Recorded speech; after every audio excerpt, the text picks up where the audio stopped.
Hello everyone, today we talk about the Battle of Ramla fought on August the 27th, 1105. So, we are back to the Crusades today, and we're discussing this clash that was actually the most important of a series of battles that occurred, in fact, always in Ramla, being this the third clash. The first had been a Christian victory, the second had been a Muslim victory, and this last encounter was the bloodiest, and another Christian victory, so it kind of settled a bit the situation. Basically, ever since, so we're a few years after the conquest of Jerusalem by during the First Crusade. So Fatimid Egypt at this point was keeping to harass the Limited Kingdom by leading certain incursions and raids towards that direction, especially trying to cut off Jerusalem from its main sea connections, because that was very important, communications I mean, that was very important from a strategical point of view, as Jerusalem was a pretty large city. And so we are in this typical Palestinian environment that brought to so much warfare during the Crusader times. And actually this battle was well, we'll talk maybe about the aftermath later. Let's just say that the following engagement between the following major engagement between the Fatimids and the Crusaders occurred eventually only in 1123 at Ibn. So this was a battle which somehow granted the Christians also some time as a gain. As most of Crusaders' battles this time, our knowledge is pretty scanty.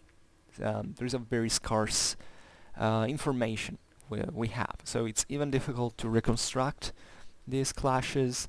We will try to do it today, trying maybe to compensate a little also the lack of sources with some other considerations that maybe can, even if they're a bit speculative, they can still help at looking at the broader picture in a kind of a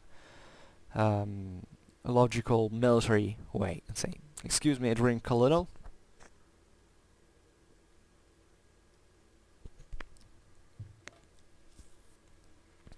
So, as we were saying, these were some of the initial clashes between the Kingdom of Jerusalem and the Fatimid Caliphate of Egypt.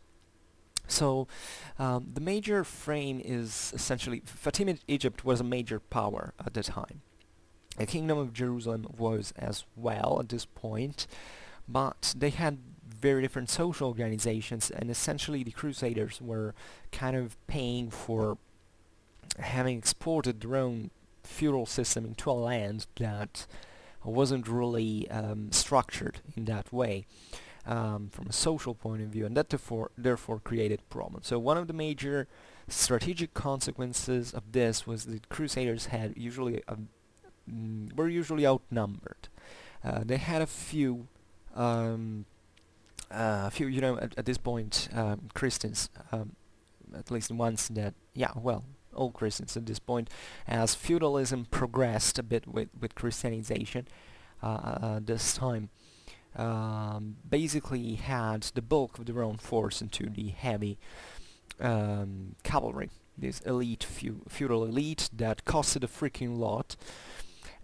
So only a very few number of these armored horsemen was available to them, and as a consequence, the Muslims weren't really like that fully. I mean, feudalism didn't really exist, at least not so intensively, in the Islamic world, especially the one of the Near East rather than the Middle East, that instead was a bit more feudal, especially Persia, into the Muslim world. And yet, this is often interpreted as if the Muslims didn't have very heavy cavalry, something like that. This is also wrong, but we're talking about in numbers and partially also in quality, because you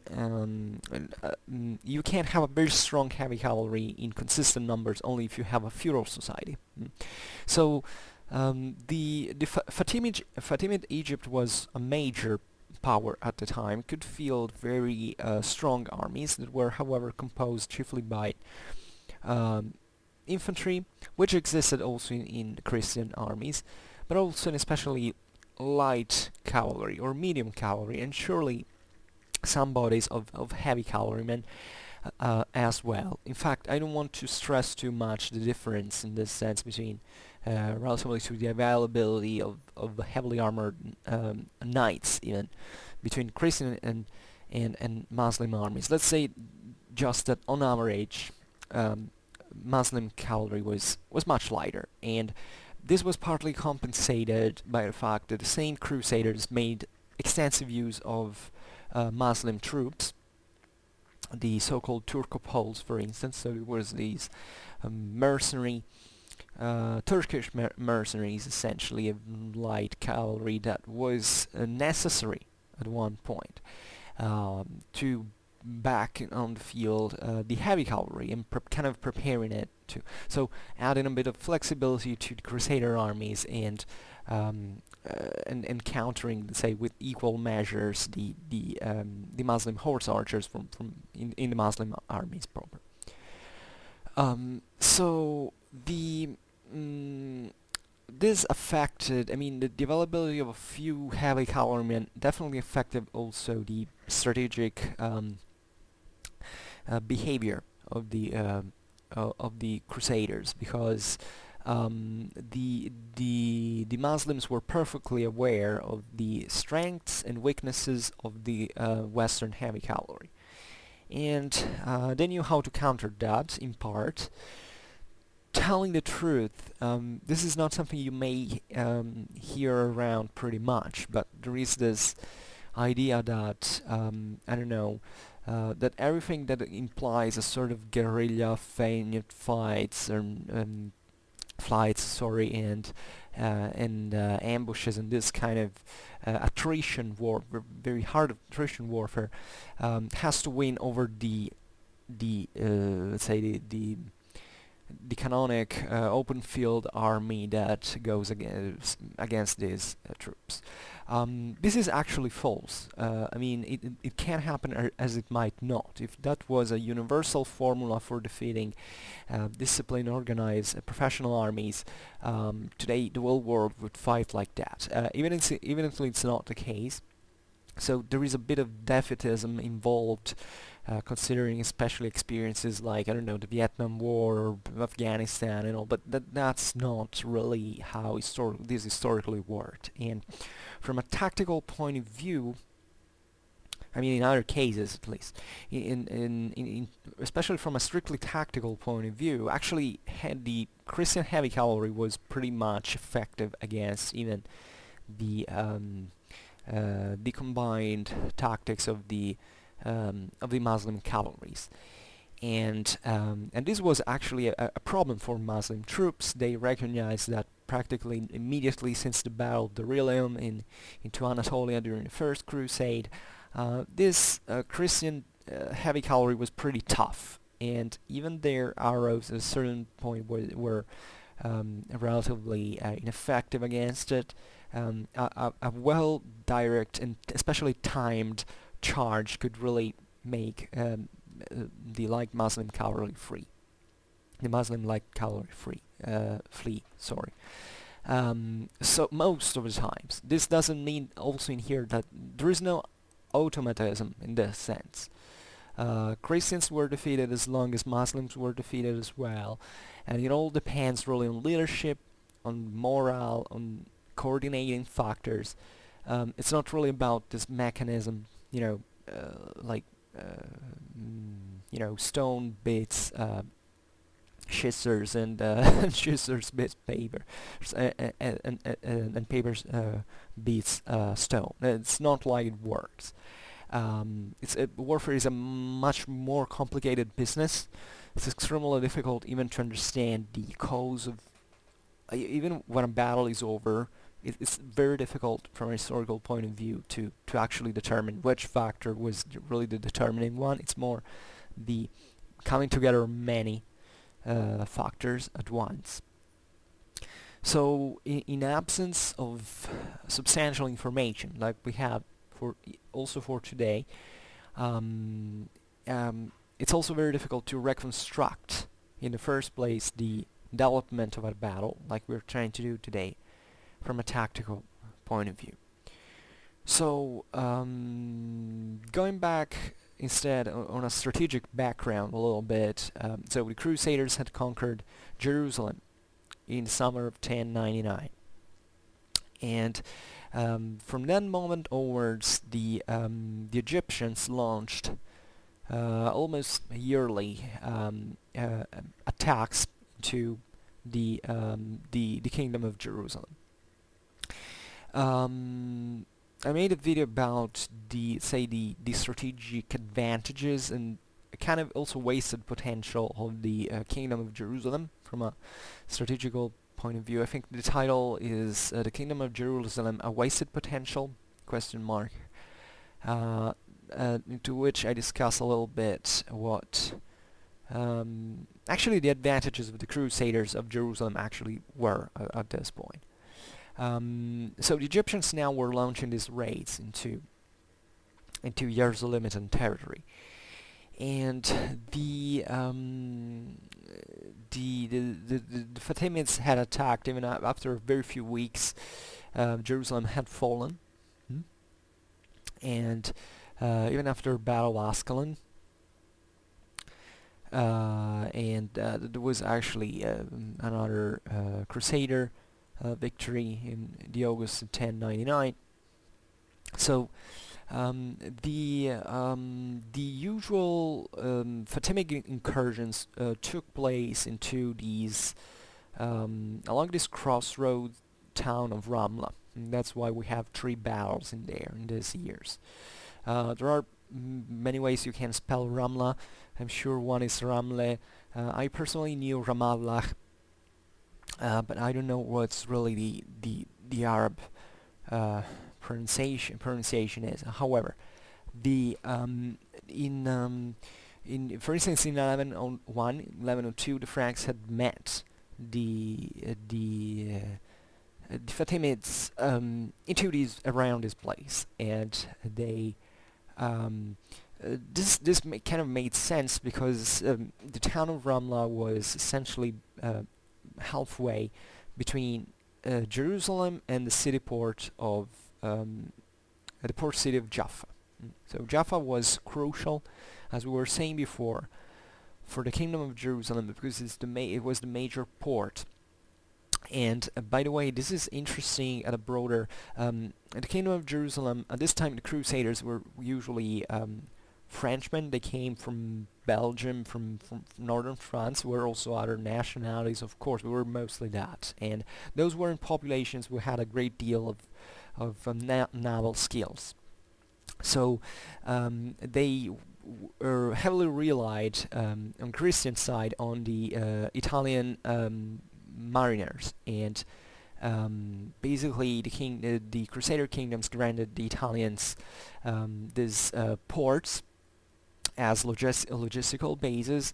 That's where all Italian maritime republics were interested in, and they provided with this even supplies to the Crusader states. So a crucial logistical role. So this is important because in turn this triggered one of the few, intensive naval warfare occurring into the Middle Ages in a continuous way, because the Fatimid Egypt really didn't have a permanent navy, just like basically no other power at this time had, if not the Italians, because they usually had all these merchant ships that were armed as in case of need, also for of military things. So actually, these communes could always dispose of these troops. I made of these ships armed. I made a video recently that was called, maybe that can interest you also in terms of naval engineering, stuff like that, maritime republics and seamanship in the low medieval Mediterranean, which actually deals with this. So the Fatimids wanted to choke Jerusalem by blocking Jaffa, and they built up a navy that began clash along the Palestinian coast along with the Italian navies in there, and that there was a warfare going on. Then eventually, when Jerusalem fell in 1187, the Fatimids disbanded. The Egyptians at this point disbanded the navy because they had at this time they weren't the Fatimids anymore. That's what I'm and that's how the thing worked. I mean, once Jerusalem was seized, this Egyptian power didn't have any need to keep up a navy. That was, by the way, also something very costly to that. So that's the reason why even these land forces of Egypt were harassing the way between Jerusalem and Jaffa, because they hoped to basically cut the Jerusaleman capital off from those things. And also, well, of course, there was a lot of raiding involved as well. So it's not that they could block effectively that place without making with just incursions. Obviously, we're hoping to seize certain fortresses, even maybe Jaffa itself. But they were disadvantaged in this sense because Jerusalem was near, Egypt was relatively far, so it was mostly raiding at that point and causing damage to agriculture and all.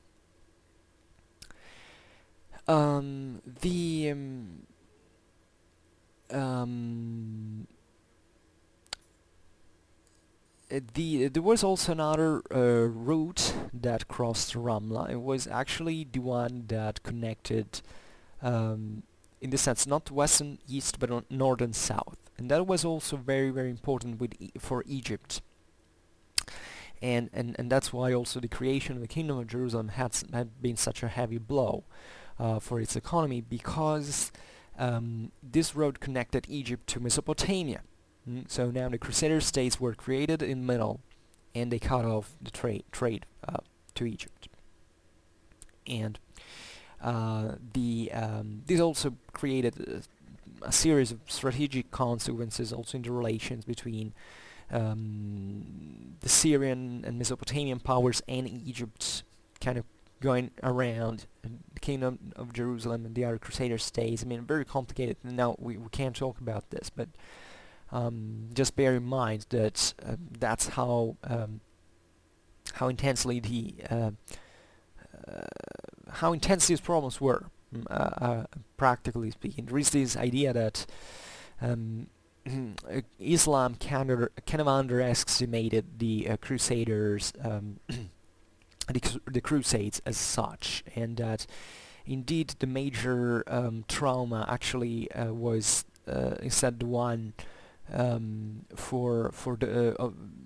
of the Mongol invasion later in the 13th century, which is indeed true from a cultural point of view. We realized this, but indeed also the creation of the Crusader states had messed up the whole thing for the Muslims in the area, and that's why also they put this reaction and ultimately managed to exploit the Christian strategic weaknesses in the area and retake basically. And so we shouldn't give also for granted sometimes there is also this kind of defeatism, like, oh well, the Crusader states had this such strategic disadvantage for which even from a cultural point of view the local population, yeah, there were such disadvantages, but the Crusader states did not have necessarily to fall. Well, it had to happen. It also involved a lot of big deal of ability from those Muslim powers to actually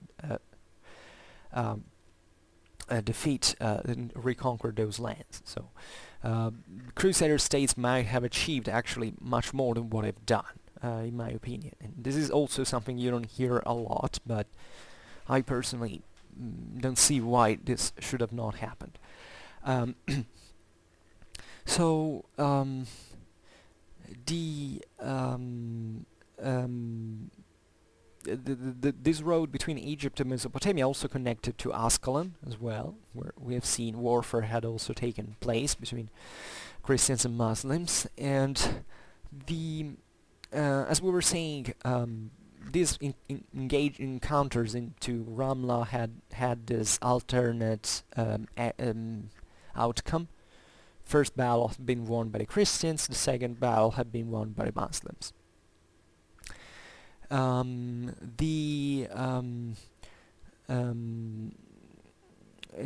Especially the second defeat, say the second battle had been a Christian disaster, chiefly seemingly for reconnaissance problems, because the Christians had set forth against the Muslim army without actually knowing how many they were. So there were this was one of those cases which we're talking about, in which the Christians were outnumbered, like 400 knights against thousands of Egyptians. Even though at that point the Jerusalemitan king Baldwin had managed to eventually escape and go back to Jerusalem alive. And these were pretty bitter engagements. You have to think of all the situation involved. The political enmity, the religious aversion, the cultural. Also, the problems that the Christians had to really cope with a completely different, completely new environment from their own perspective. And at the same time, this proved, Western military at that time, how advanced it really was. I mean, surely Baldwin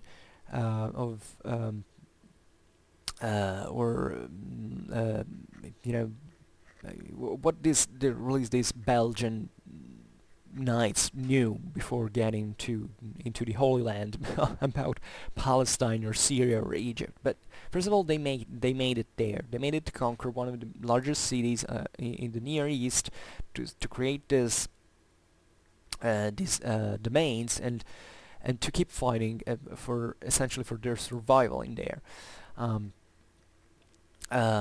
So too long of an introduction, I'd say. So getting slowly approaching to the battle, in 1105, so the Fatimids had made this another attempt to invade Palestine.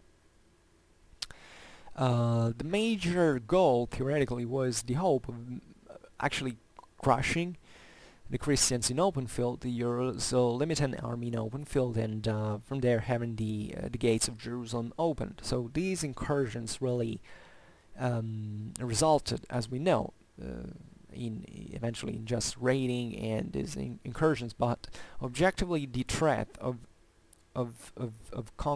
posed by the Fatimids to Jerusalem was pretty concrete, after all.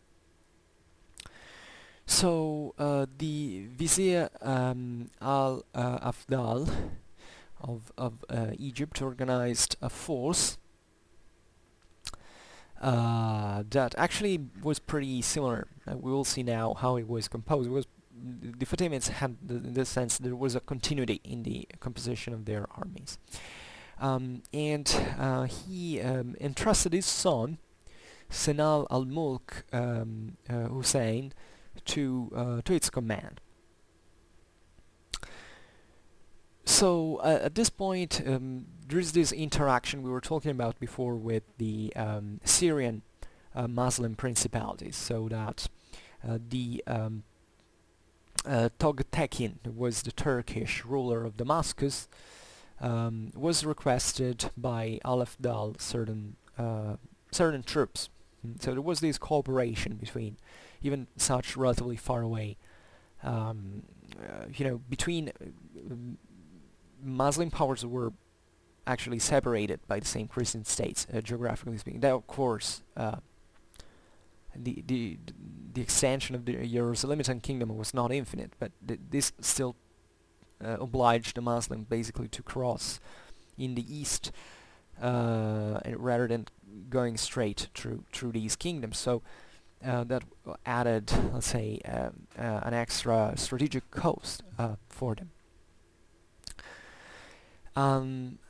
The So Toktakin sent some troops that were at this point mainly these Seljuk horse archers. I've talked about the Seljuk Turks somewhere in my videos.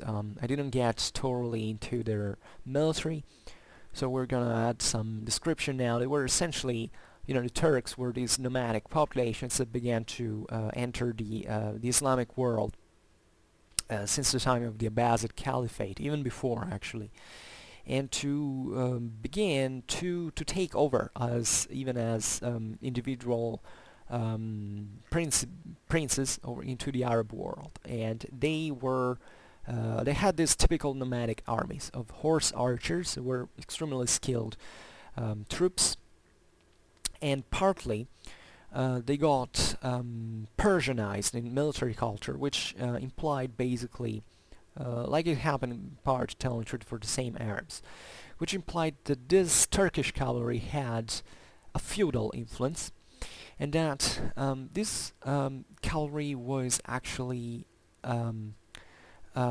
pretty. The Turks were pretty much chivalric in their military ideals and culture.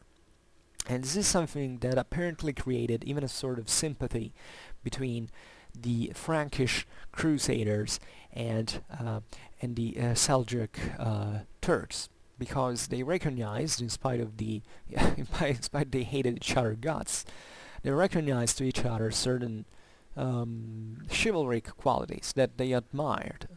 Fighting on horseback was really admired, and as we know, these peoples were not just fighting against each other; they were also trading. They were also in friendly relations. They had, as we've seen, troops that were exchanged, and the Turcopoles in the Crusader armies. So there was a lot of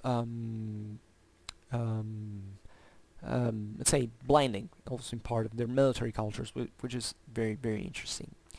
And the horse archers, these light archers we were talking about before, were essentially the backbone of the Islamic armies at this time, because they had a high military quality as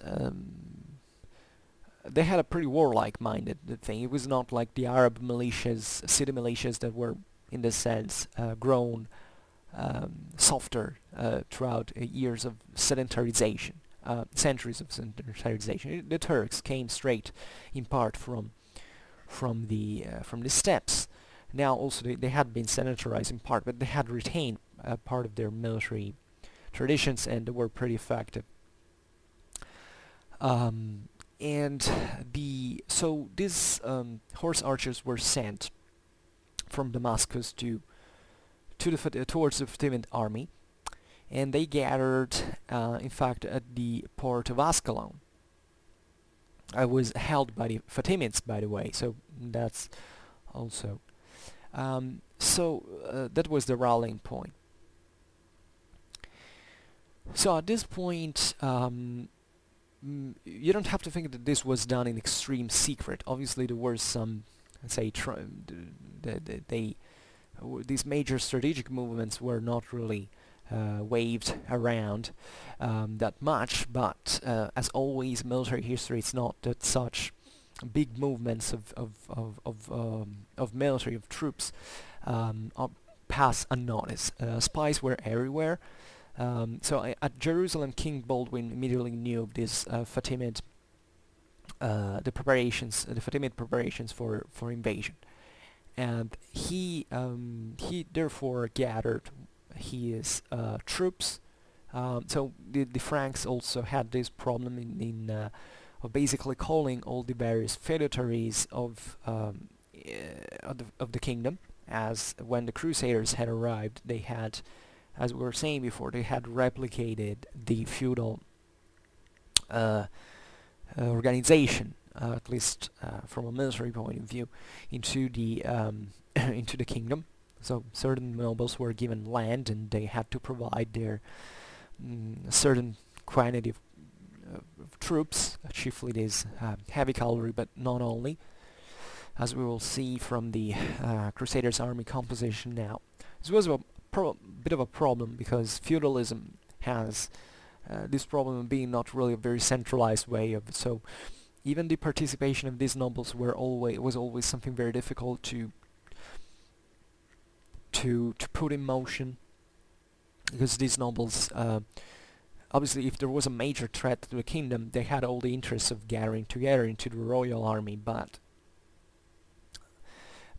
some of them were kind of autonomous lordships on their own in practice. So they even they had all their own reasons. There was obviously a lot of contrasts, of conflicts, of competition, the one against the other. So this kind of typical feudal enmities that existed at the time within the nobility, the aristocracy. So, however, at this point, the Christians gathered their troops, and they so the Christians didn't have just feudal contingents, not just cavalry, but also the garrisons of the most of the cities that they held. So these garrisons were chiefly infantry, as we can imagine. Not just that, indeed, but chiefly infantry, and this meant to support the cavalry, as we will see.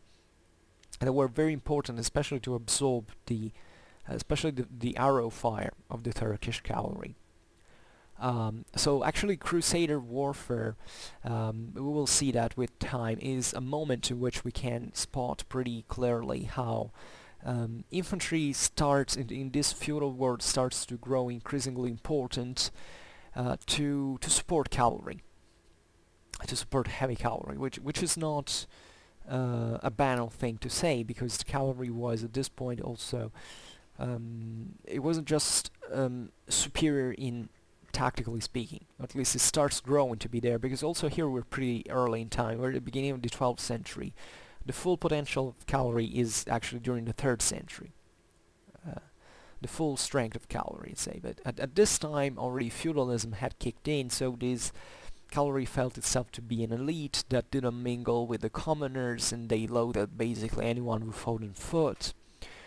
So you see that in the Holy Land instead, where things were rather rough and resources were not that available, especially in terms of elite cavalry. These other, say, human resources were pretty important, even as infantrymen. So the Fatimids were gathering their forces at Ascalon. The Christians were doing it at Jaffa. So they had basically the Jerusalemitians had basically were countered the Fatimids' advance, knowing that they would try to pass from that area. So the Turco-Egyptian, say the Turkish-Egyptian army sailed forth from left the fortress, the maritime fortress of Ascalon in mid-August. And by the way, consider what the environmental factors in mid-August Palestine for these, even if especially if you were a heavily armored guy, but for everyone involved really. And so also from a logistical point of view, it's interesting that basically the Egyptians used fleets sailing up along the coast to support the army. So this is interesting because you have not just a baggage train of on land, but you also have on water that kind of adds extra security to it, because the Crusaders at this point they didn't say the warfare. Now warfare was occasional, also in here was episodic in many ways. So that was also a clever way to support an army, logistically speaking. And it's interesting, this interaction between maritime and terrestrial forces, which implies also a big deal of organization from that point of view. So the interesting thing is that the Egyptian fleet at this point stops at the port of Jaffa, in front of the port of Jaffa, so just where the Crusaders were gathered. And so King Baldwin at this point decides to move to Ramla, because he thought that rightly, by the way, that the Fatimids would practically pass from there. So they camped somewhere, we don't really know, probably where actually the Battle of Ramla took place, probably in the southeast, but we have no certainties about this. They're not huge distances, but however, they kind of make logic where they could be deployed. So this was in terms of landscape, a perfect area for open battles, say open field battles, pitched battles, as it's essentially flat land. And this is also something you have to consider when you study medieval battles. You know, as every kind of battle, where did this guy meet? Because these were, battles were also pretty rare encounters, as we saw there before with the chronology of these clashes. So there would be all thinking of where was the best place to meet from a long time, and certain passages, by the way, in certain locations were kind of certain obliged points. Think about the horns of Hattin later. That was in the desert an obvious place, where there is a water spring. That's where an army is gonna encamp. So nothing is really random at this point. Excuse me, drink once again a little bit.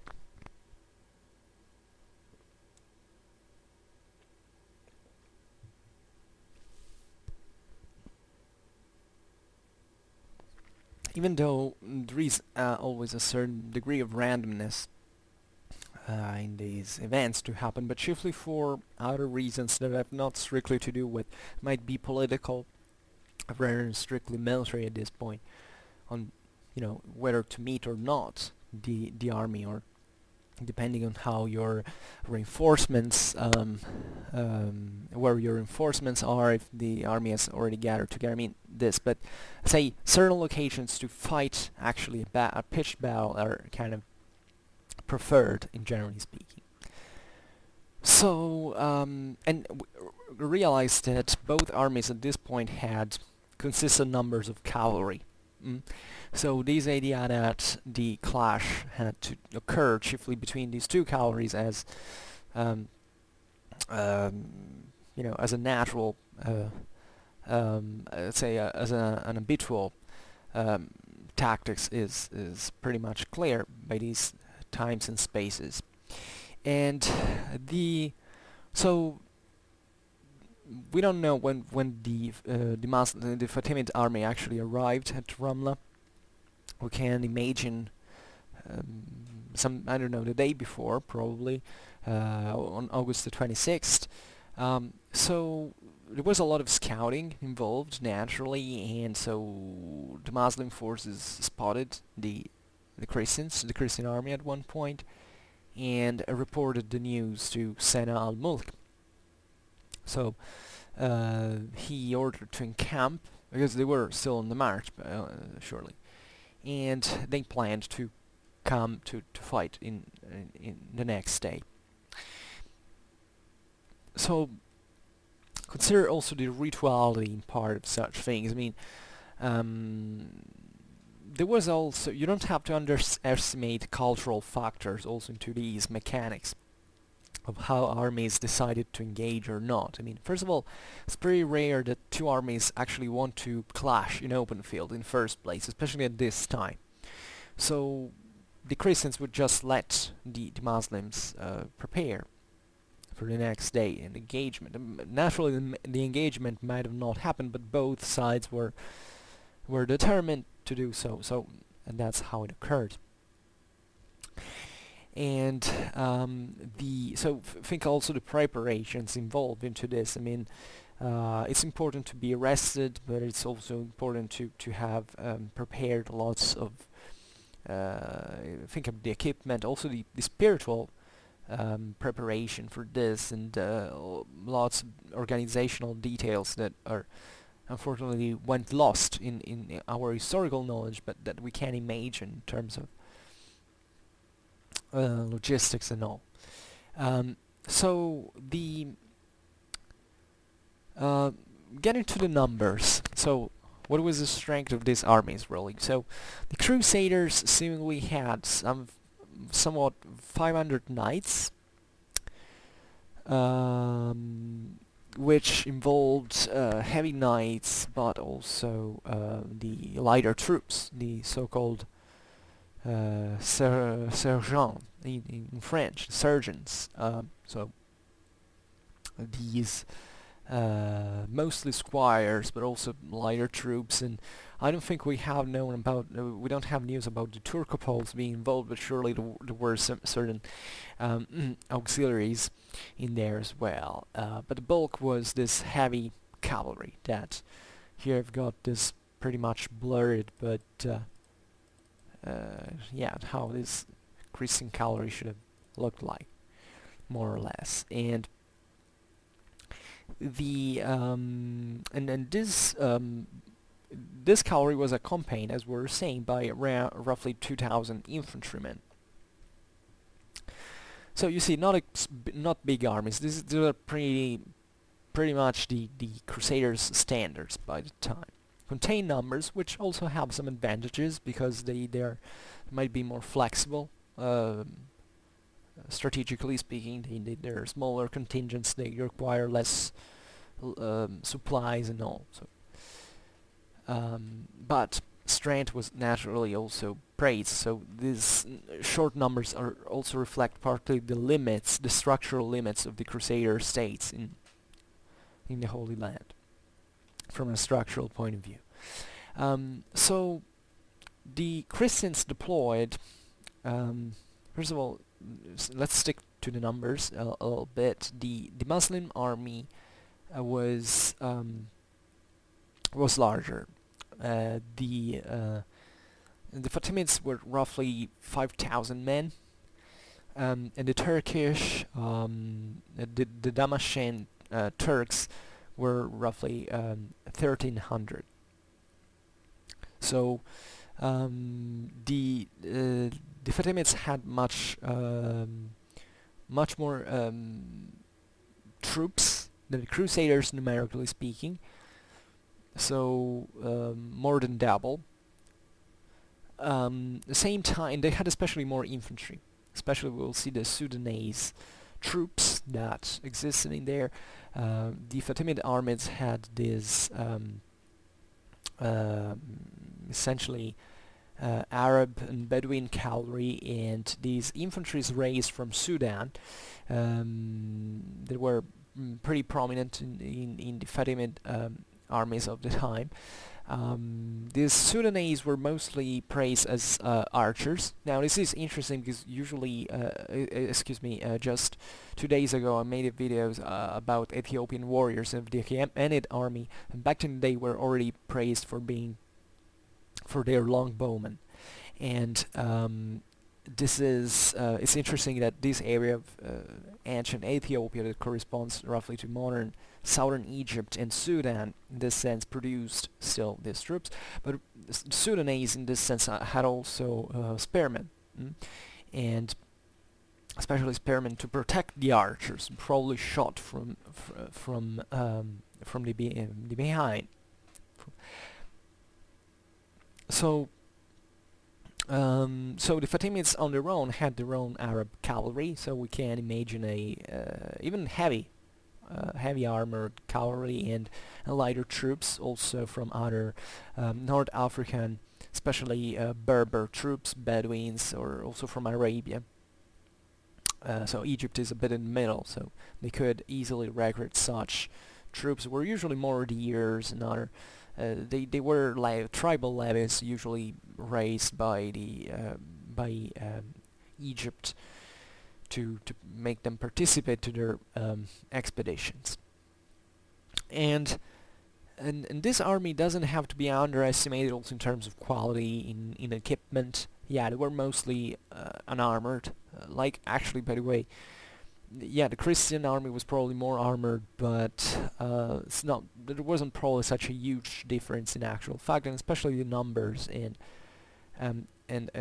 weapons involved are kind of a mitigating factor also for this relative disparity. So these were more or less the forces. So on August the 27th, the two armies deploy. So that's a moment in which basically you say, okay, they accept it, to attack from both sides. You have to imagine these clashes to be very very measured. I mean, there was not a race like to clash against each other from a tactical point of view, from a strategical one surely, but these battles took place in relatively progressive evolution that could last for days, so they implied also this continuing, test of the enemy's the enemy formation's strengths, and with these alternate attacks and all. So we'll tell it, especially when discussing about the combat now. So what about the deployment? Now I haven't prepared a picture now, so I hope that I'll to be as effective as I can to make you picture that in mind. So starting with the Christian army, the Crusader states usually, as we've said, they had these feudal tactics they brought from the West, and the typical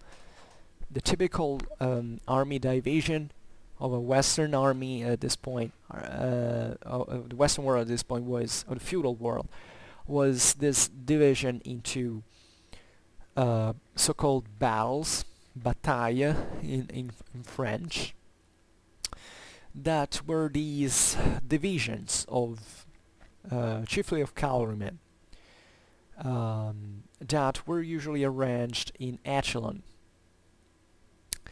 Why this? Well, because basically the most sophisticated feudal tactics of the time implied a progressive attack of all the various divisions in sequence.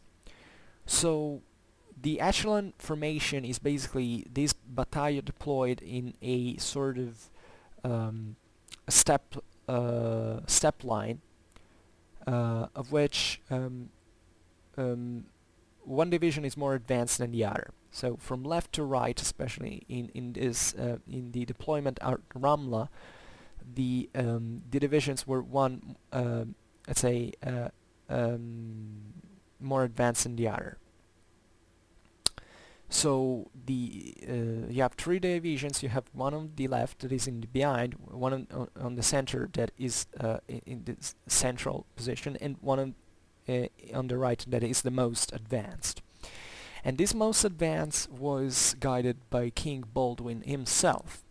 This was also a very important matter of for the time to be the first to be in the first battle. So to have the honor to be the first to meet the enemy in a clash, to break the first spear. That's the one of the greatest ambitions of these crusaders. Sometimes it was very difficult to keep these men at bay, because they all wanted to prove to be the best ones. So they, even being in second and third battalion, in this sense implied that someone was not happy in there because they wanted still to prove that they were courageous enough in their feudal culture to be in the first. And so it was a matter of prestige. But this echelon formation in this sense also strongly relied on the concept of reserve. So the idea is that these divisions have eventually to be progressively sent into combat one after the other, and to form even this progressive shock effect that can, and this is important to see it in the West, in the East, because this was not really a completely standard formation. It was pretty common, but it's interesting that it's pretty common, especially, well, it was common also in Europe, telling the truth, but it's very important that this emphasis on reserves is put in against enemies that in this sense relied especially on hit and run tactics. So against whom, sending all the troops in could have been also a trap, and might have basically wasted all the momentum in one charge that eventually could have been repelled. So having reserves was very, very important, so that while one battalion was attacking, the other two could counter enemy movements that maybe were meant to make flank attacks or etc. So this was very important, and this also implied that the various divisions commanders had this responsibility that could really make the difference between life and death for the whole army, and to intervene at the right moment. A big deal for Crusader commanders in this sense was to wait the right moment to charge, because the enemy might have retreated easily, and they had to find the right moment into which to attack them. The Battle of Arsuf, in this sense, fought by Richard the Lionheart, eventually during the Third Crusade,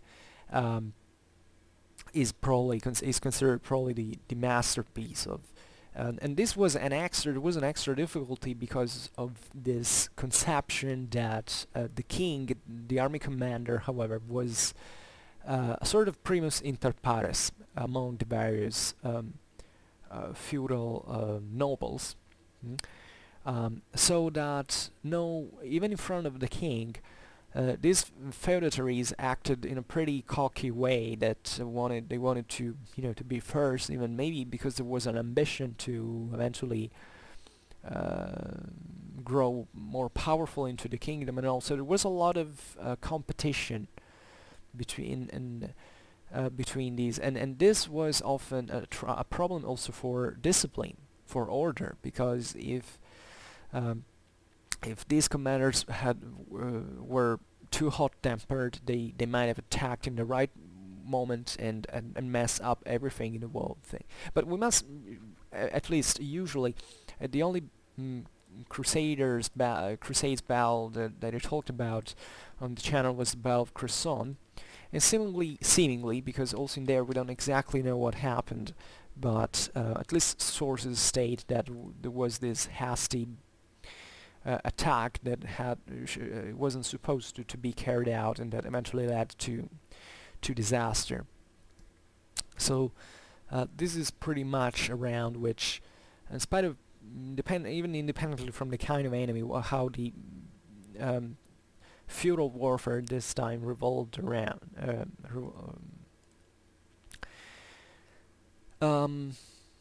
And what is interesting, though, about these divisions is that they weren't made up, as we've seen, just of cavalry, but they were also made up of infantry. So basically the three battalions comprehended each one probably an equal amount of cavalry and infantry.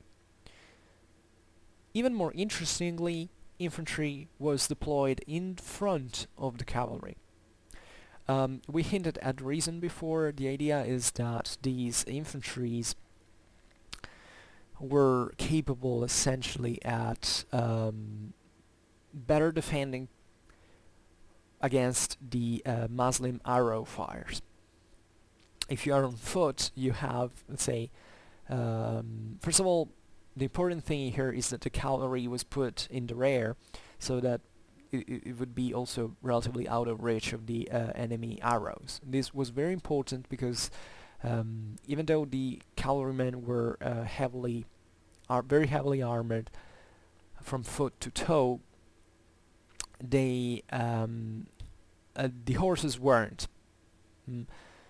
At least most of the times. There were maybe some smaller pieces of armor, especially on the horse's head or chest, but generally speaking, the horses at this point were pretty much... They might have worn gams and stuff like that, but were usually unarmored.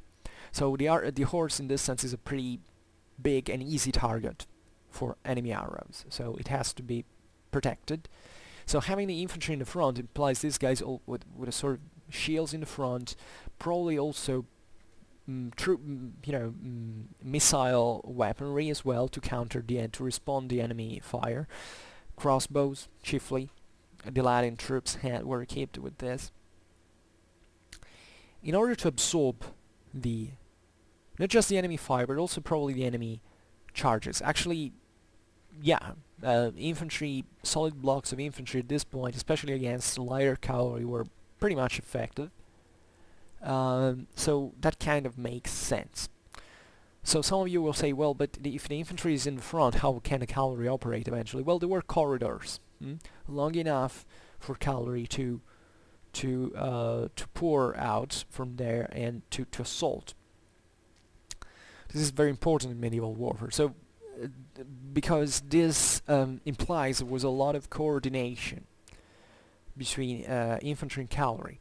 So not just the fact that cavalry was pretty highly trained. It was made up of professionals who know how to form up quickly and to carry out effective charges, but also this strict coordination between infantry and cavalry. It was pretty precious. These battles consisted essentially in cavalry charges were repeated during the day. So the repetition implied that the cavalry charge usually had to retreat at one point because it wasn't enough to break the enemy in one shot. So this retreat phase is crucial because it's a very risky moment in which you need essentially... You're vulnerable because you're giving your back to the enemy. And you need someone to run... to cover your retreat. So covering into... to have an infantry you can retreat in orderly is very, very important because that shields your back, essentially. Not to say... a more picturesque way, but the sense is exactly that. And this happened actually also in the Muslim armies as well. So passing in fact to the Turkish Fatimid deployment,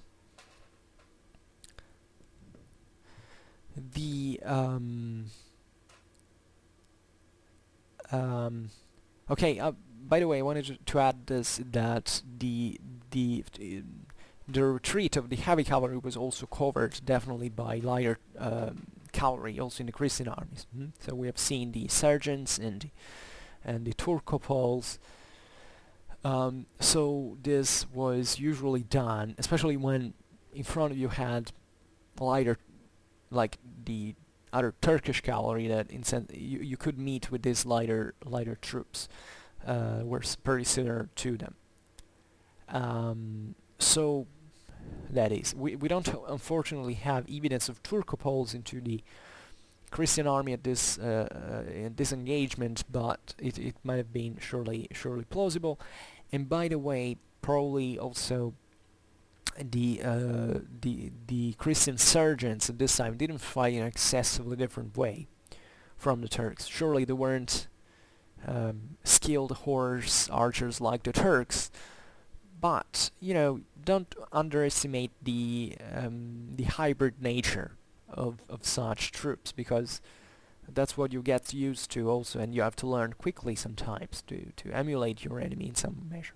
But anyhow, the Fatimid army instead was built up, as we've said, chiefly by these very consistent numbers of Sudanese troops, which prevalently were similarly had lots of archers within their ranks.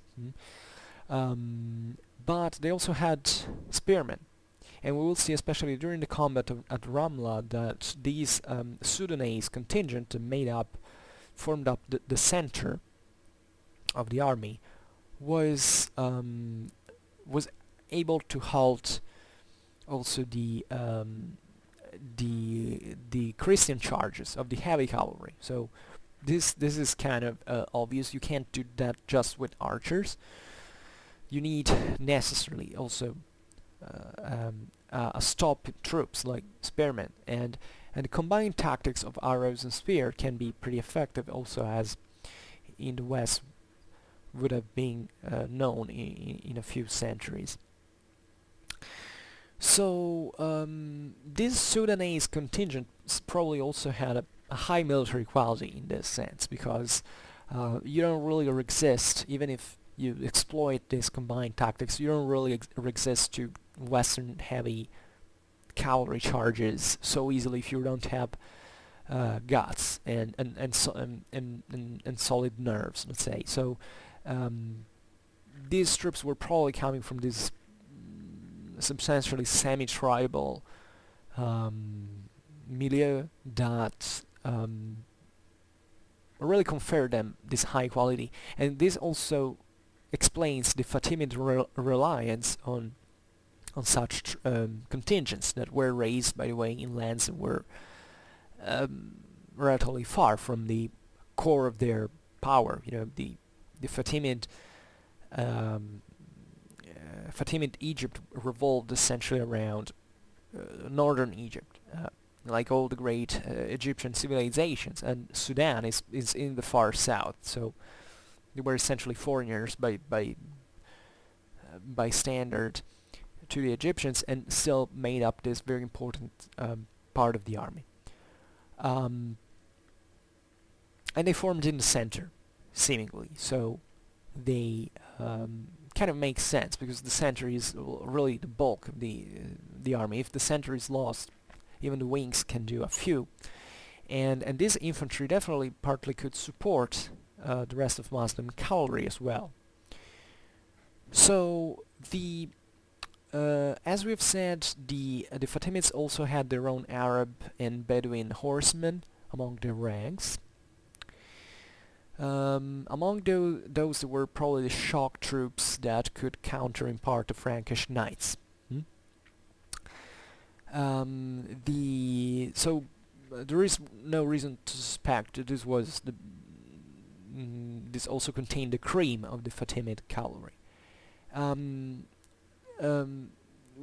This was seemingly deployed on one of the flanks, probably the left one, if I'm not wrong. We don't really know fully at this point. While the other wing, the right one, was made up of Seljuk Turks,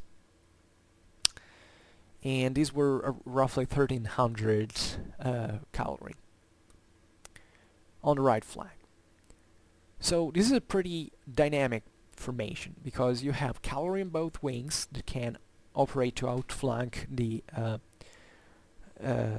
Crusaders' army, a center that has this offensive and defensive potential. So a pretty tough enemy to bear, even if the Christians were eager to meet with their heavy cavalry the Muslim forces in open field in order to exploit their full charge potential. The Fatimid formation was pretty good at countering that. And this explains why, by the way, the battle took so long. It was so harshly fought. Sorry. So the there is one problem. So well, let's start with the battle, with the day proper of the battle, August the 27th. This was Sunday. Now, for the Christians, this was very important to fight on Sunday because it's God's day. And many battles in medieval history were fought on Sunday, also for this reason, if it was possible. And you have to think of the Christian army, the Crusader army at this point, with really loaded with. You think of all the emotions from both sides. Before a battle, there are certain beautiful pieces of literature from the Middle Ages that describe the feelings before the day before. This is such a large event.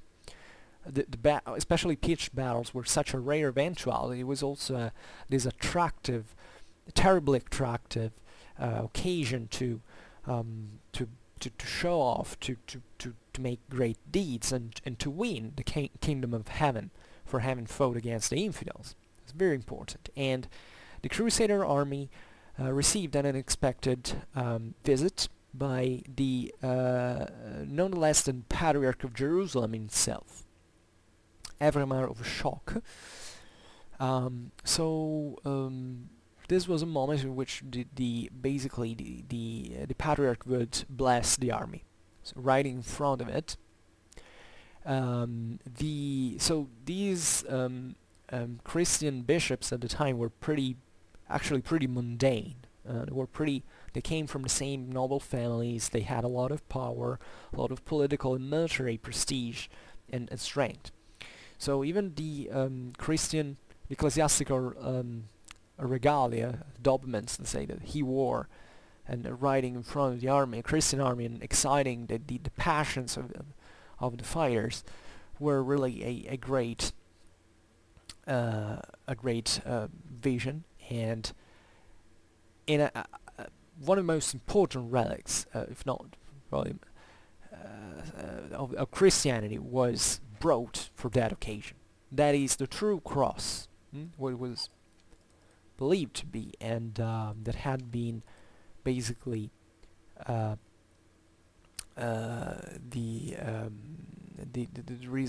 is old legend actually dating back to the Constantinian times, and basically the crusade was the first crusade had basically made the cross being fall into Christian hands. Eventually it was lost. It was captured by Saladin during the Battle of Hattin, where it had been brought once again in Christian army. So this was probably,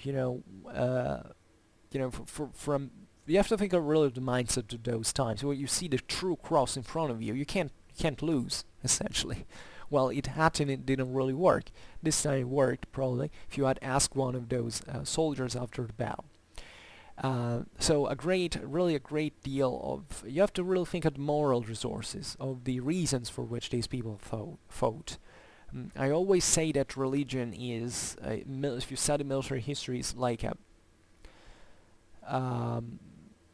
the reasons for men to clash are usually others.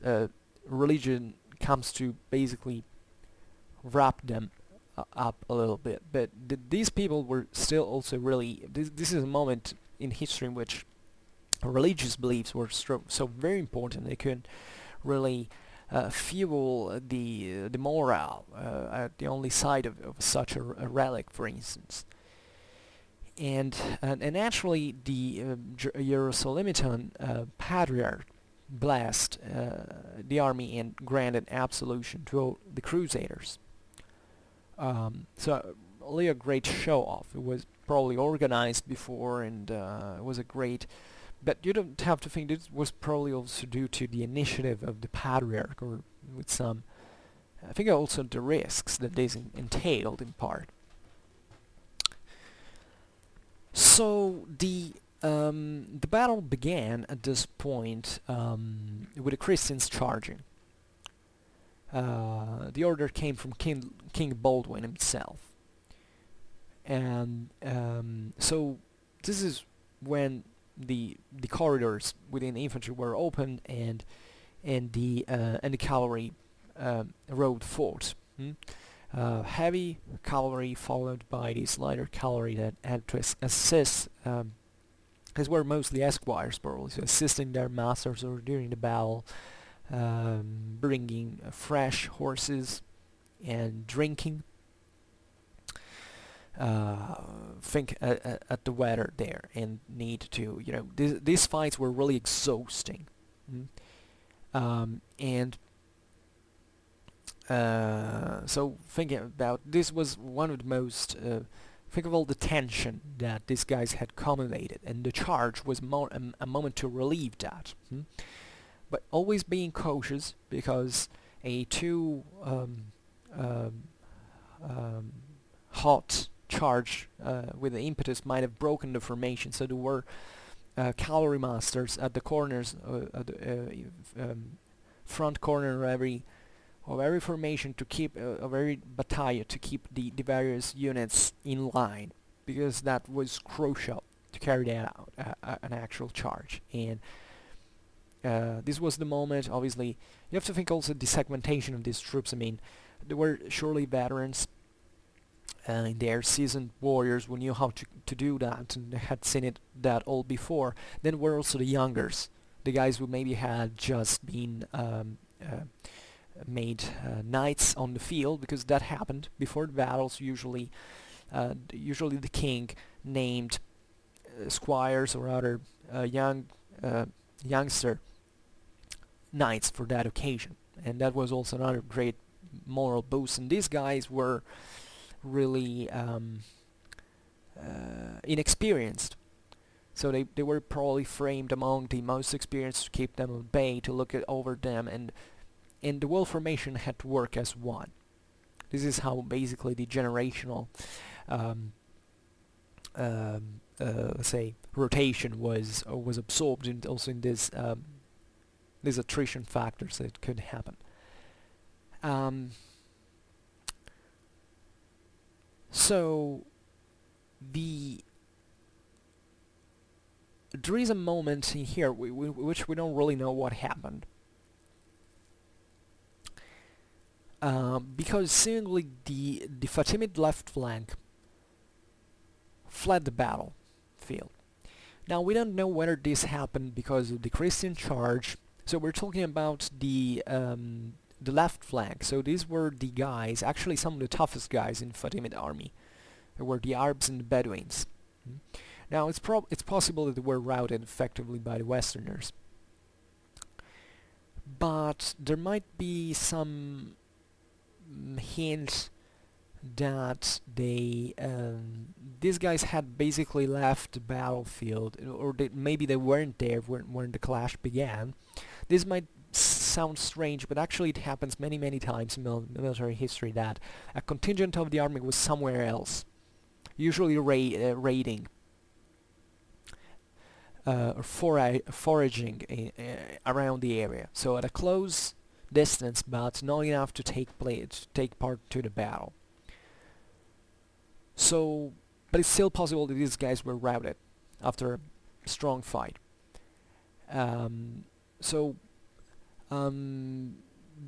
we were saying before, there were many charges during the day.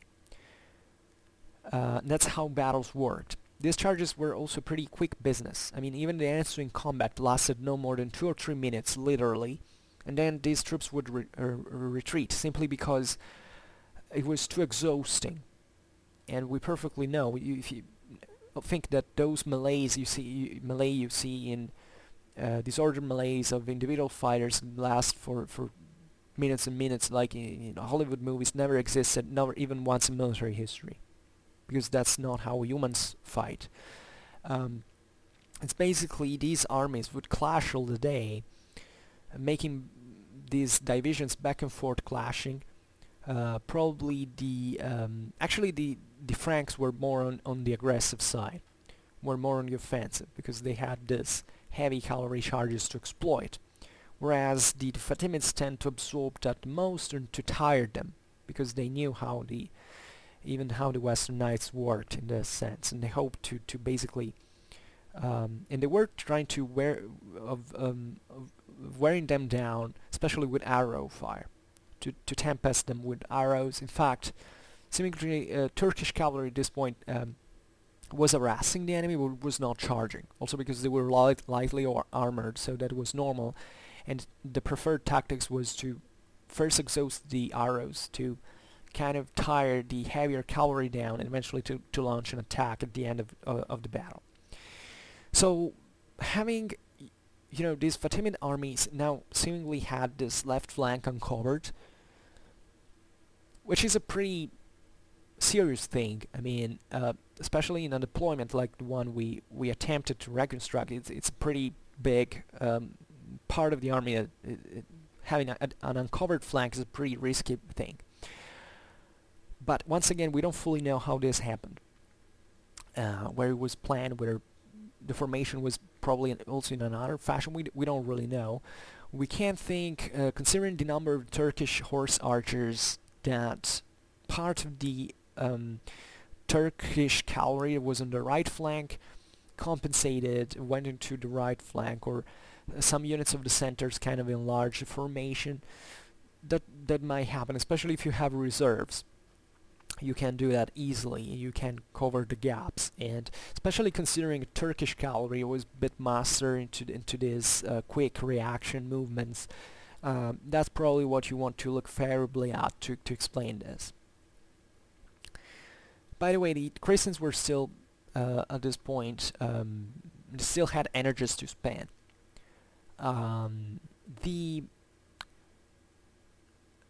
If you have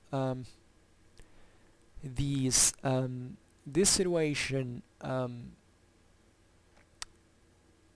what you have is probably in front of the Christian army. What you had is this pretty massive line, thickly packed formation of Sudanese troops. There was the bulk, seemingly, of at least in defense of the Muslim strengths. So you have this beautiful flatland. You have so many troops in the front, so you may want to do strike against them with your heavy cavalry. And that's what is the Christian starts doing. So Baldwin leads these charges against the Sudanese center, the Fatimid center, with the Sudanese troops. And the Sudanese, at this point, I don't know. This is pure speculation, but we don't really know what. I personally don't buy the stereotypical idea of the Frankish cavalry at this point, saying, "Oh, those are just footmen. They're worthless. They will fall as soon as we charge." I don't think so, because one thing are the let's say chivalric ideals and this contempt towards foot soldiers and all. One thing is actually knowing about military business and realizing that can be also a very tough formation. But the Christians realize if they knock the Sudanese out, there isn't really much left about the Fatimid army in the first place. So they start charging that, hoping to break it. The Sudanese actually managed to fence off the Crusader attacks. Also in here, repeated attacks. By the way, consider what kind of extraordinary level this Frankish cavalry actually was. Because in military history, doing a cavalry charge and being able to reform is already an amazing feat. Usually if you can do that for 3 times in a row, you're probably an excellent cavalry. These guys probably did it even more. We have evidence of Western cavalry doing that many times in other battles in the future, even tense. And do you know what that really means? I mean, that is the best. I mean, I think the Western Knight is one of, like all the feudal knights, by the way, in history, also from other areas of the world, are really probably the best example of military professionalism you can find. These guys spent their whole life on horseback, practicing over and over and over and over again. This thing over and over again, charging, retreating, reforming, charging, retreating, reforming. This is all what they were. This is what their tactics were, and this requires a training that has to last a lifetime. And these guys could do that under the Palestinian sun in August, in front of enemies that threw at them all the hell possible in terms of arrows, javelins, and all. I mean, that takes an ability that really, yeah, chapeau, really. And as we said, the Arabs and the Turks also had something similar, but you know, as we've said, they weren't a full feudal society like the Western one. So the Westerners knew, in this sense, to do chiefly that thing, and they knew that they carried it out in an excellent fashion.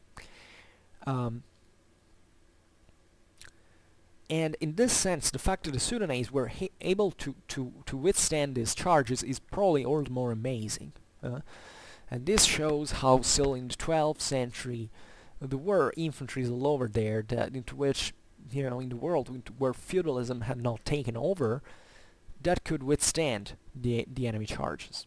And this probably also has a big deal to do with the combination of Sudanese longbowen and spearmen. So the big deal of the longbow at this point was that you could basically disorder the cavalry, the enemy cavalry formation as long as it was approaching. So it wasn't just probably a matter of really killing. It was enough to basically disrupt the order of this formation to really decrease the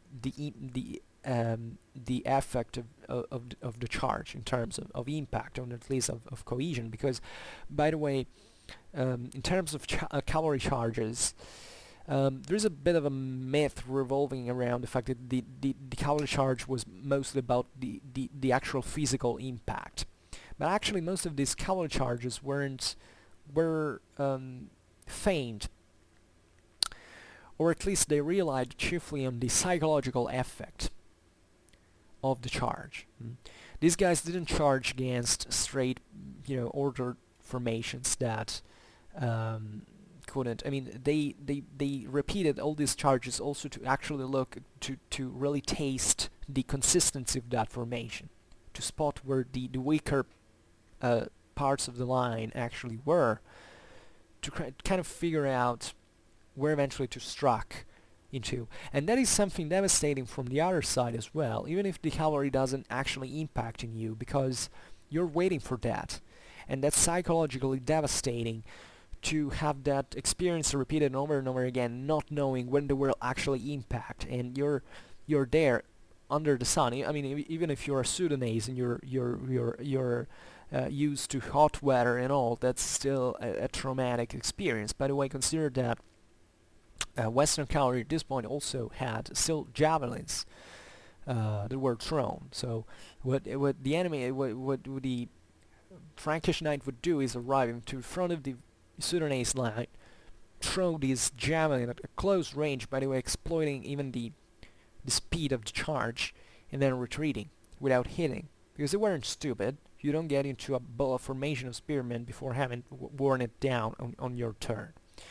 So this was this back and forth. This is how really battles were fought at the time, not a straight charge. It didn't make sense. Were all these small units, because by the way, all the divisions probably were split into like other two subdivisions, like that added this flexibility and did make also alternating maybe.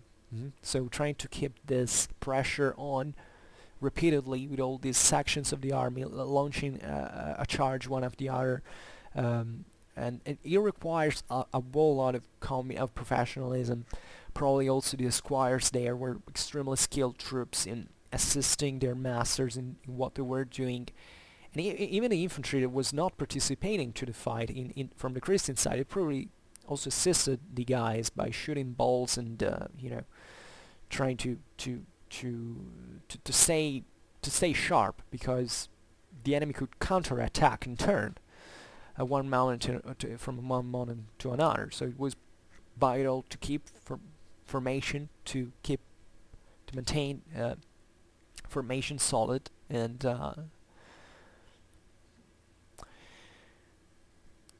so at this point, the by the way, there were other troops probably also on the at this point we don't really know what relatively to the Arab Bedouin cavalry, we don't know where they really were at this point. Maybe they had come back on the field.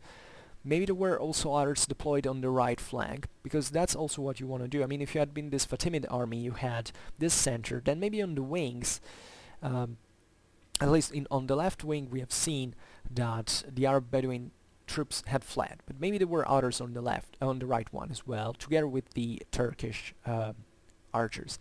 That kind of makes sense, because just like the heavy Christian cavalry was there, supported by lighter cavalry of squires and auxiliaries, so was probably the Arab and Bedouin knights to be supported by the Turks in that fashion. So into this, so as we've seen, the Christians were really hammering the enemy formation. The Fatimids were keeping their nerves and staying fine, and waiting the right moment for the Christians to tire to counterattack. So what happens all of a sudden is the right flank, Fatimid right flank, counterattacks the Christian cavalry. Now there is a moment into which the Christian left, is in this sense is probably also taken not by surprise, but you wouldn't know when the enemy was counterattacking, and even if the Fatimids had counterattacked, they had waited for the right moment, so they were forced to fall back. They were routed partly, and so this was a pretty messy situation now, because basically both armies' left flank was gone. So the Fatimids at this point had kind of re-equilibrated the situation, and the odds were still pretty evenly matched. So the was a pretty serious thing. I mean, really a whole flank collapsing is something that also in terms of morale is pretty bad. So, but seemingly there was a stall into this. The clashes went on, so both sides didn't give up, and the seemingly the Christians probably underestimated the resilience, especially of the Sudanese center, and they didn't give up either, as well as we've said, and the this attacks on the center continued. The Sudanese kept fencing them off. So at this point, this was going on during the day, the whole day basically. The battle lasted until dawn. Sorry, until sunset. Dawn. It started at dawn. So very long engagements. Think about how tired, how exhausted these both sides were. So now something had to happen. The Turks had probably exhausted their arrows at this point. So as long as they had arrows, they could tempest the enemy with them. But as long as they finished that, were just out there to be worn out. by the same enemy attacks, by time, by fatigue, so some action had to be taken. So the Turks do something that apparently in perspective looks a desperate meaning. I mean, Turkish cavalry was not really made to charge. They were lighter. So charge was done at the end. It's still cavalry. It's still effective, and surely the Turks knew how to charge. But doing it against this still solid formation of heavier troops is, is not something easy. And probably this was the great problem of the Muslim armies during the Crusades, like the problem of, okay, we can resist to these enemy, to this heavy cavalry with feint flights and harassing them with arrows, but then what? They didn't have this extremely heavy shock component of the army that could really put an end to that.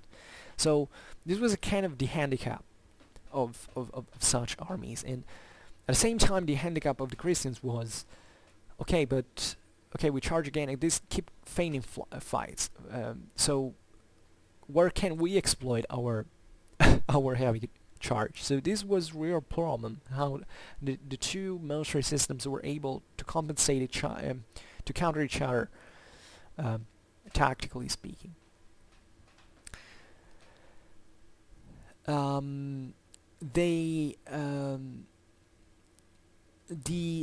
this point, the Turks decide to charge at King Baldwin's division.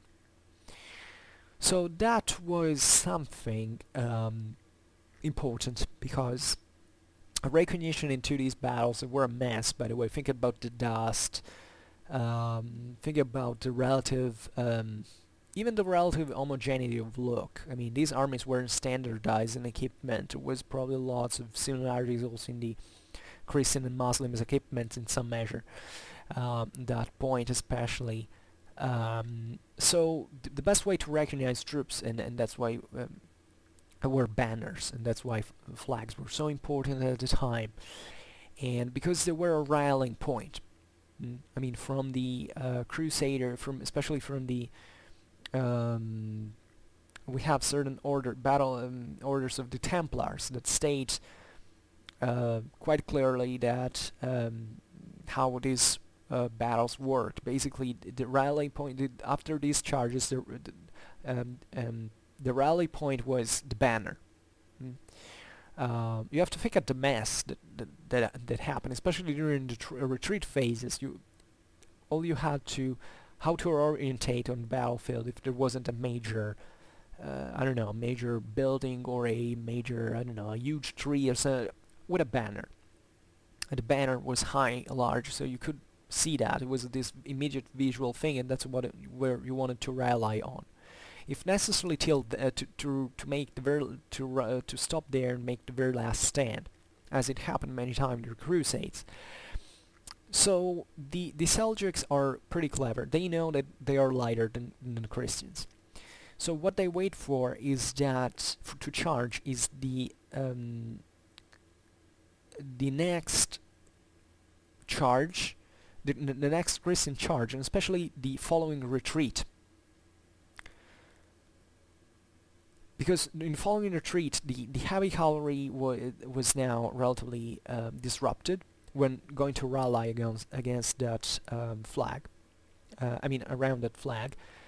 It's still heavy cavalry, so it's tired, so it's kind of slow.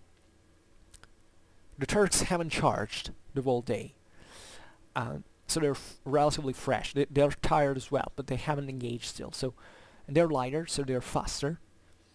So they can exploit this. In fact, this extremely important moment the moment of the retreat, that was extremely dangerous in every army, and especially for heavy cavalry at that point. And they attack cleverly at King Baldwin's personal banner, because they know that if they knock that out, the whole Christian army is going to collapse. So they do that, and they they struck actually at Baldwin's knights and other and the infantry as well at that point.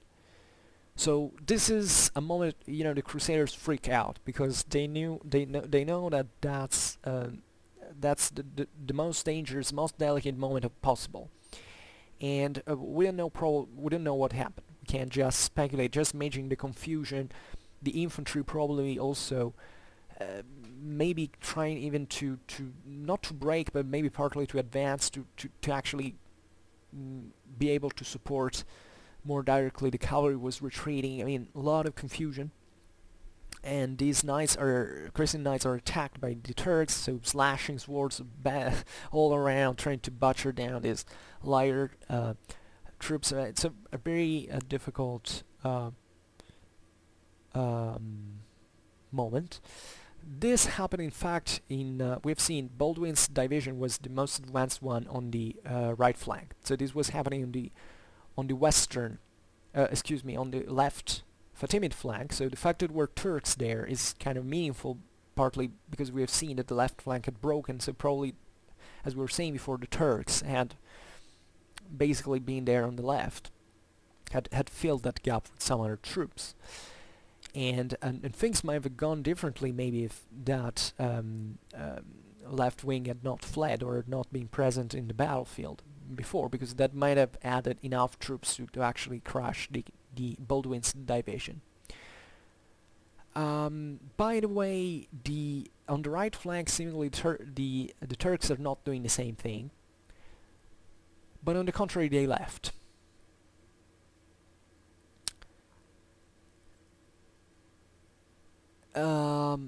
So this is kind of strange, and according to me, it probably first of all, we don't know what the hell happened in the first place, but you have to think at this moment as a desperate moment for both sides.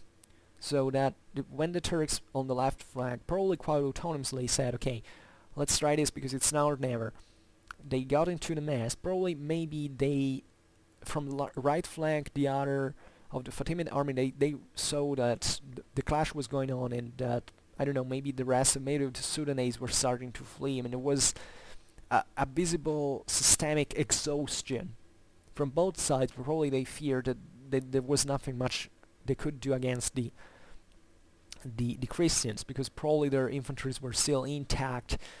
The Christian knights were still active, so they realized that on the longer run they would have not made an headway into their formation. So, but certain Seljuks, still stayed there. They still tried to make some kind of action in there. So there's this kind of hysteric movement for which maybe, yeah, even the Christians, maybe they're close to the end. So there is a kind of who has to give up first, and the Seljuk cavalry continues to harass, especially the Crusader infantry, and hoping to break that last resistance to make it. But the situation is very, very, very difficult. So this Seljuk archers, by the way, that horse archers are kind of interesting in their role, because they're the ones that, in the absence of a heavier cavalry, in spite of their light equipment, took the lead in this offensive action. So that speaks for their quality, actually, and probably also not in terms of prowess and all, and courage of attacking an heavily armored opponent being usually lighter, but also in terms of tactical intelligence. Like, they were probably the people there who really were more prone to take dynamic action.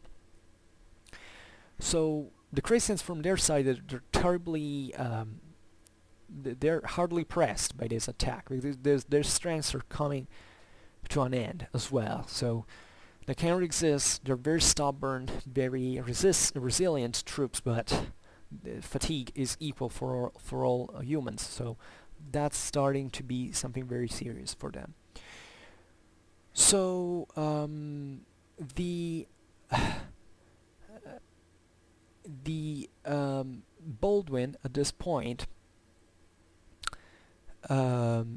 manages somehow to reorganize, because also the Turkish charge at that point had been basically halted and were just maybe repeating it. So probably one of the gaps between these, the pauses between these charges, Baldwin, also because of being the king of Jerusalem, so it's not a person like all the others. He's a symbol for the whole army. He's put there the head of the kingdom of Jerusalem.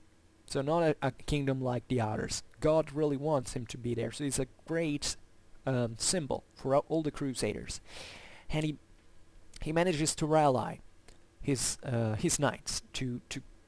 So imagine this man exhausted, wounded, shocked, but they once again, as professional troops, they managed to stick together once again, and they rally, they redeploy, and what the king does, what Baldwin does, is take the standard into his own hands. Now this is a moment that if you saw that on a battlefield, you knew that that's it, that's the end, in a way or in another, because now we're gonna make the thing. And they do what, even the Muslims had greatly admired their Christian foes. I mean, this was recognized both by the Muslims, both the Byzantines, that these Christian knights might have been rough, violent, cocky, bold, arrogant, and all, but when they charged, the Western knights, those were the best in the world, and everybody recognized that. This was something that came straight from, even from the Germanic background. I mean, if you read the Byzantine Strategicon from the 6th century, they tell you already from there that those Germanic migration era cavalry was very different from the feudal one now. But I mean, culturally speaking, these guys charged as if they were the only people on earth, they wrote, that didn't feel fear. So Baldwin takes the standard banner in his arm. So this means that even he that was a desperate action, because he could have fled at that point. He would have said, okay, we're exhausted, we're over, let's come back, and let's not try this. No, he takes decisive action. He takes his banner in his hand. So his honor is on the stake forever, say, because that's his glory, that's his fate. So it's either he wins or he dies. And he launches this final charge against the Turks, because he understood, by the way, that the Turks at that point were about to surround his army. So if that happened, that it was done anyway. So that was the only way to make it. So basically this charge is able to disrupt the Turkish horse archers. They get through them. And this is really what the last charge, this is important what a charge really means at this point. Because probably also the Christians had kind of, they had spent their energies to hammer the enemy formations, but they probably had some measure how to keep the last resources for the last charge, because it happened many times in those times that such eventuality was required, in this crucial moment. And basically, when the Western Knights attacked disrupt this Seljuk cavalry, the whole Fatimid army collapses.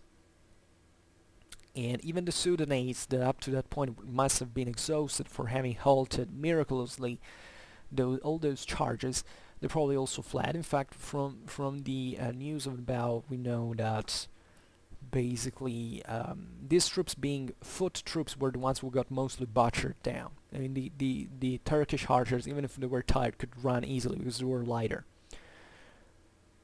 The Sudanese on foot couldn't. So the rage of the Crusaders went down on them pretty harshly, and the this happened on the Fatimid left flank. The guys from the right flank, as we've seen, they had preserved their forces a little more. Probably they, as they saw this, began to flee, sorry, and then to get away. So that is integration follows, of the army follows. That's how routes start. There is a little part, mainly of the army, that starts fleeing. The whole situation, the whole panic spreads. Everything loses cohesion. Bunch of people start retreating now and there, and then follows like an avalanche, and everything. There is a general rout. So the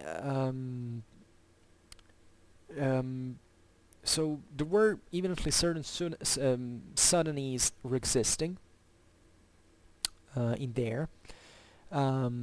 This is actually this happens in all the battle. I mean, in all the battles, when an army is routing, there is someone who makes the last stand to cover the retreat. So certain Sudanese prove once again their own courage by standing against the army. Now, they have lost support of the cavalry, so they're lost, and they know that. So there are two options: either to flee and get butchered, either to simply get butchered. So you would prefer the second one. Yeah, at least honor is preserved, given that the result is gonna be the same.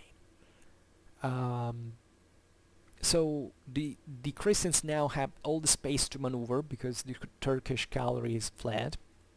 So they surround the center, the Sudanese center, what it was left of it, and they annihilate that. So it's difficult to tell these battle stories because we're talking about extremely violent things. I mean, I'm lucky enough to have never seen anything like that, and I hope that in my life I will never have to experience such things. But think of what it means, even from, leave aside those who got actually butchered, but think of those who had to physically butcher these people.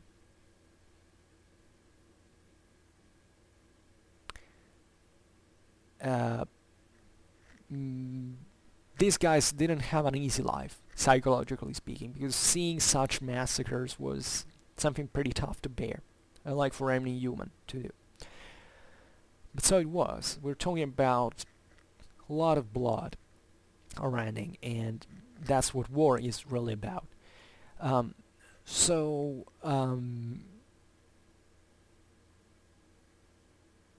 that's it. This is how the battle actually finished, and I don't think there is much to add to this, if not the fact that the battle had lasted the whole day long. So think of what it takes to stay one whole day under the sun. I hate hot weather. I could never do that. And think that these guys were covered in iron. But even if you weren't, I mean, usually these guys wore wool.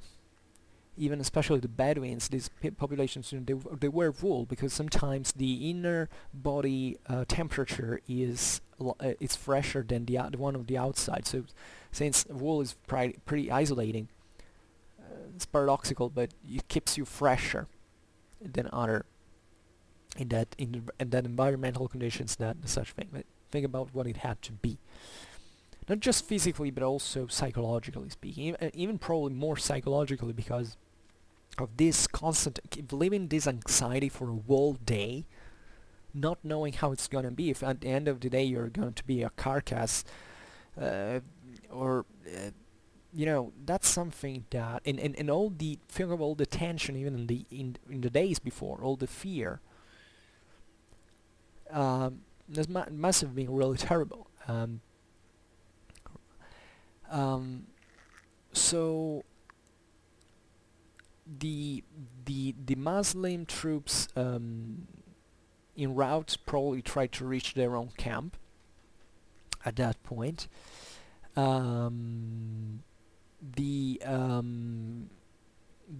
there is also this thing that we don't know whether the Arab and Bedouin cavalry was out there either raiding or foraging or whatever, or it had fled. Probably it had come back to the battlefield, because another thing that happened during these battles is that when a contingent, that I discussed all that also in the Battle of Cresson, actually, that all these various parts of the army that weren't always sticking together, like in that case and probably also in this one.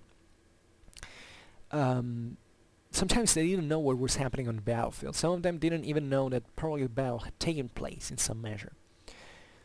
So they would return on battlefields and sow the mess. So probably also if there had been those troops coming back on the battlefield, they fled anyway, because it was over now. There was nothing could be done to reverse the outcome.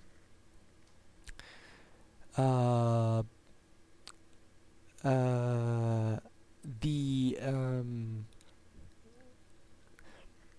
So the whole Muslim the Muslim survivors fled to Ascalon. So there was the next safe place to hide. It was to retreat to a fortress. So there was the fleet as well, as we've seen there.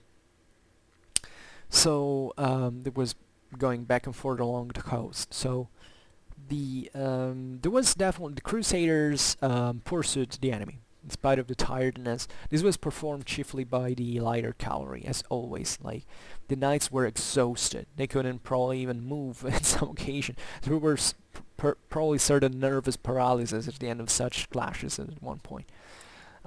So there was mostly these lighter troops, like the squires and all, that went, or other auxiliaries, or just all the monarchiers that normally followed the armies in these times. And the first thing you may want to do at that time is to loot the enemy camp, because that's going to be abandoned, and there are lots of the supplies and riches in there, so that's what you want to seize as a prize. So this is how the Battle of Ramla likely went, at least from what we can know. Then, as I said, it's pretty complicated actually to even reconstruct these things from sources, because we don't have enough information. So what about the consequences of this battle? Well, what about the losses in first place? We don't really know. Seemingly the Christian, you have to think that actually during combat proper, there weren't such heavy losses normally in those times. As in most times, actually. Really, the majority of that occurred during the retreat, during the pursuit. So these moments in which guys were battered down. So this means that from a Christian side, probably losses were contained. The Franks claim to have lost like only 60 men,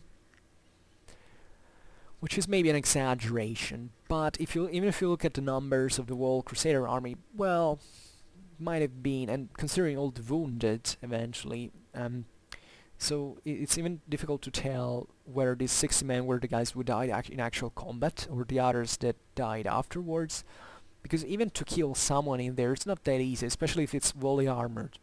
You can break its bones, you can do a lot of damage, also internal damage, but maybe it doesn't die immediately, it dies after days. So in fact, think of the infections and all.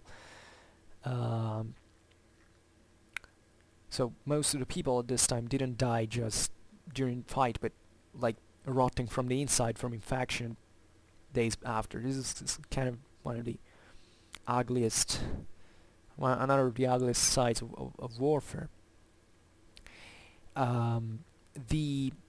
So really the losses of the Fatimids were seemingly set pretty high.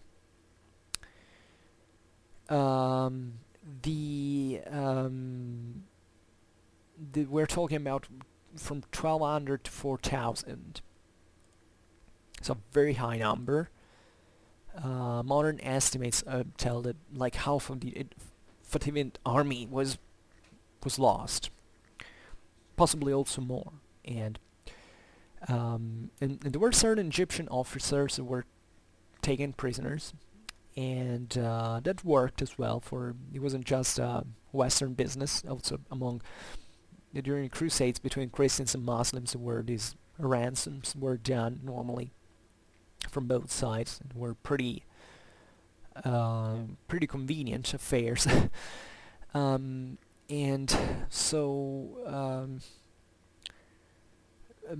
but relatively to the Christian casualties, I meant, but probably were a bit higher than what the Frankish source claim, because it was a very, very tough battle. And there were many desperate situations through the clash. And what is interesting is, however, that the Christians pursued the enemy just up to the camp. They didn't went much beyond. Sorry. And the main reason for this is probably there were certain strategic reasons, because this Crusader army, as small as it can seem, actually was made up by the forces also many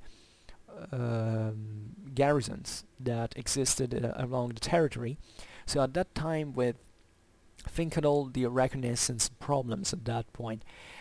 Yeah, the Fatimids had been defeated, the Christian knew that, but those guys were still around. So it was vital not to lower the guard at that point, but to send back those troops to the various garrisons, to the various castles in Palestine, to be sure that no problems would have occurred. And at that time it was enough to have just some tens of guys into a castle to make it guarded effectively, considering siege warfare at the time and technology was pretty much that. So this is what can we say about this battle? It's a very interesting one. So we don't really know what kind of the real pity about this battle is that we don't really understand what the Arab cavalry properly did, what role it really had, whether they were there was a part of it that was out of the battle, which might have influenced the tactical development otherwise during the combat. We also don't clearly know how the wings were made up. I personally think that probably Arab cavalry was on both sides as a bit of a heavier elite, and then backed by all these larger numbers of Turkish horse archers. Kind of makes sense. In fact, at the beginning of the description I said, okay, well, the Arabs were on the left and the Turks were on the right. Well, not really. Now that I thought about it, it's actually probably was pretty symmetric on both flanks. What is very fascinating is also the Sudanese resistance in the center.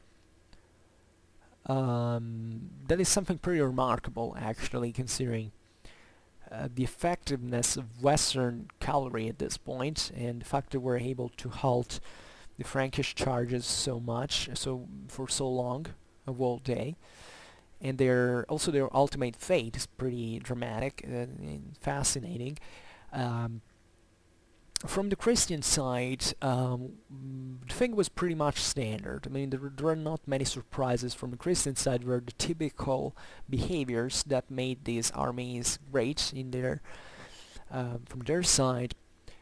This coordination between cavalry and infantry, very important. There's repeated charges led by heavy cavalry. The individual courage of the commanders, this was something that happened also from the Muslim side, but as we've seen, the Westerners were praised, but this extreme, almost fanatic courage. And I think that Baldwin's action on the right flank against the Turkish cavalry was about to surround them was pretty meaningful. I mean, taking the banner, leading the charge in first person is really This was actually the standard required to a Christian military commander at that time, but it was still something, this desperate last charge that had to be on which you bet everything, and that effectively manages to win the battle. So these are the general characteristics of Western warfare at the time that is seen so much during the Crusades as a pretty standard feature, standard features. So, and I don't think I can add much more. So the video is already long enough. I'm sorry I haven't really done anything at this point for say a visual thing, but I didn't have time. And by the way, our knowledge of the deployment is pretty conjectural, so maybe it was better to say to do it vocally. And for now, I just hope that you liked this video, and if you did, please share it, otherwise leave a like or subscribe to my channel if you're interested in my upcoming videos. And for now, I thank you heartily for listening to me. I wish you a nice time and see you next time. Bye.